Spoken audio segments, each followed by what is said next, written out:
meu nome é Cíntia, eu sou formada em História e hoje a nossa aula nós vamos falar um pouco sobre a Revolução de 1930 e o Estado Novo. E o que foi a Revolução de 1930? Como a população brasileira ela reagiu a mudanças de um regime republicano para um regime ditatorial? E quais seriam os possíveis impactos dessa mudança na vida cotidiana das pessoas? Então, a Revolução de 1930, ela ocorreu em um momento em que o modelo de governo no Brasil, ele era constituído por uma república oligárquica. Na prática, isso significava que o exercício da política federativa era constituída por alguns poucos membros da elite, todos atendendo aos interesses dos grandes latifundiários mineiros e paulistas. Para isto, desde o mandato do presidente da República Campos Salles, em 1898, a presidência era revezada ora pelo candidato de Minas Gerais e ora pelo candidato de São Paulo. Esses estados brasileiros, eles representavam na época grandes produtores de café com leite, respectivamente, algo que rendeu a República Oligárquica Brasileira e apelidou como a política do café com leite. No entanto, a produção de café, que era a maior renda econômica no Brasil na época, passou a sofrer uma grande crise ao final de 1920, oriundo do advento da quebra de valores em Nova York, levando latifundiários paulistas e mineiros a acirrarem uma desconfiança mútua entre os dois estados.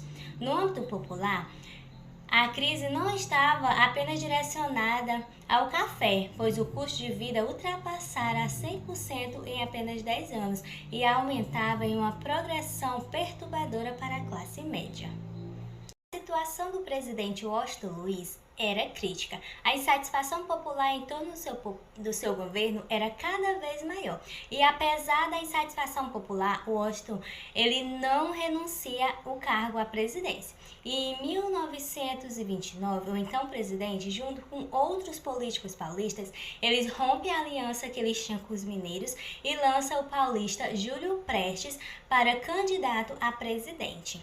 Porém, de acordo com a política do café com leite, era a vez de um mineiro assumir o poder. E com isso, os mineiros, Minas Gerais, Rio Grande do Sul e Paraíba, eles não deram suportes a Júlio Prestes e eles formaram a Aliança Liberal, com Getúlio Vargas como seu candidato e João Pessoa como seu vice.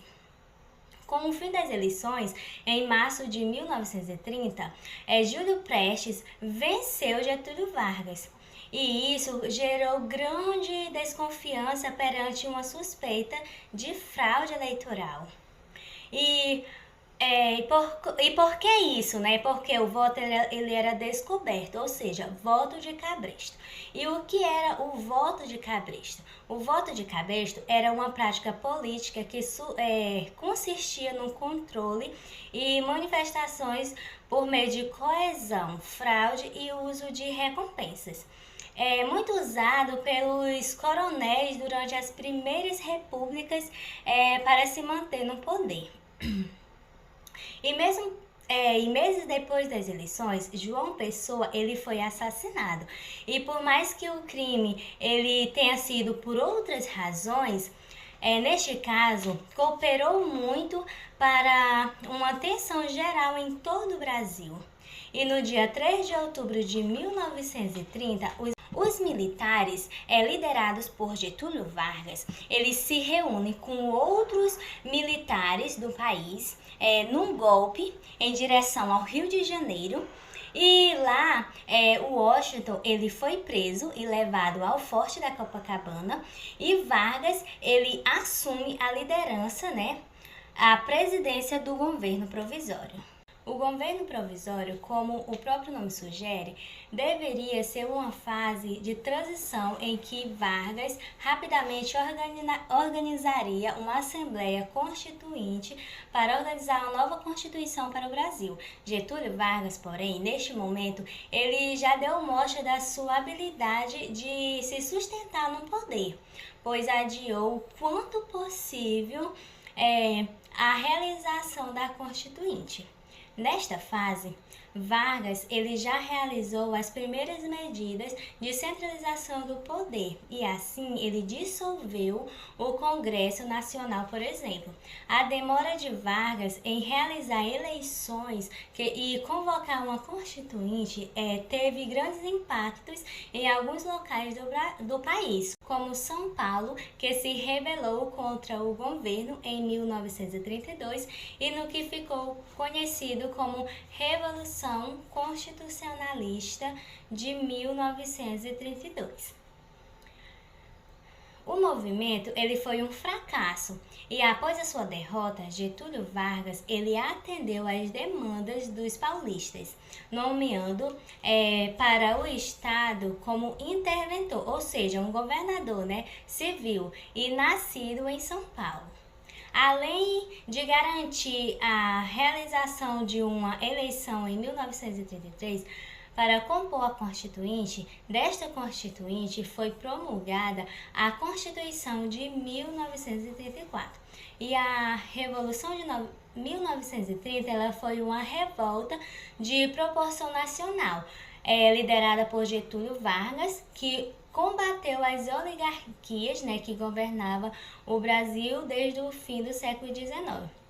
E a causa primária da Revolução de 1930 foi a insatisfação de governantes de outros estados brasileiros diante da política do café com leite. O Estado Novo foi a fase ditatorial da era Vargas e se estendeu por 8 anos. Nesse período, Vargas ele reforçou seu poder, reduziu as liberdades civis e implantou a censura. Também foi um período de intensa propaganda política e um momento em que Vargas ele estabeleceu sua política de aproximação das massas.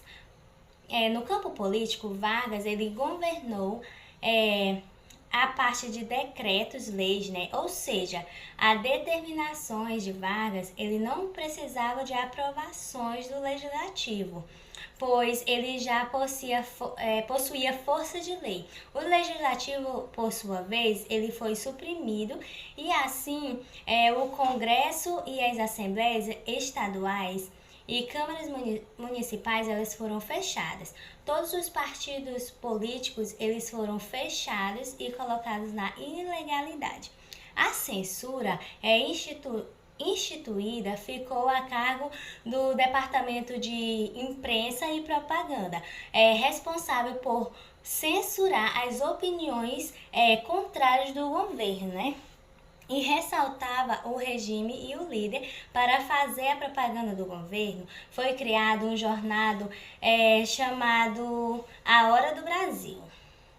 E durante esse período, também se destacou a política trabalhista, destacando-se a criação do salário mínimo e a participação brasileira na Segunda Guerra e o desgaste destes projetos políticos autoritários, eles enfraqueceram o Estado Novo perante a sociedade. Assim, demandas por novas eleições começaram a acontecer, pressionando Vargas, E Vargas ele decretou para o fim de 1945 a realização de novas eleições presidenciais e em outubro deste mesmo ano ele foi deposto do poder pelos militares.